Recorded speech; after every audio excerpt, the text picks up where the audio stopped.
An important floor you may not always think about is the one for your car. I'm Danny Lipford with tips for today's homeowner. Stay tuned and we'll talk about sealing your garage floor so it'll always look good right after this. Got plans for Labor Day weekend? Do they include saving money? Because Labor Day savings at the Home Depot means up to 40% off appliance special buys. Get a quiet running Whirlpool dishwasher that senses how dirty your dishes are and adapts its cleaning cycle. It's just $378, so you'll save $200. Sounds like a plan.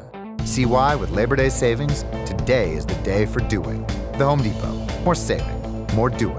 U.S. only while supplies last. See store for details. Valid through September 11th. One of the best ways to seal a concrete floor is with a two-part epoxy system you'll find in the home center. Start by cleaning up any oil spot and then use an acidic cleaner to scrub the whole floor before rinsing it with clear water.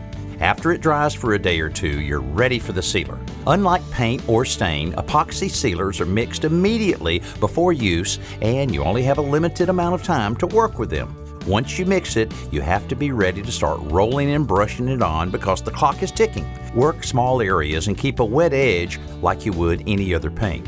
If you're adding decorative paint chips that come with these kits, you'll have to do that while the surface is still wet. I'm Danny Lipford with tips for today's homeowner.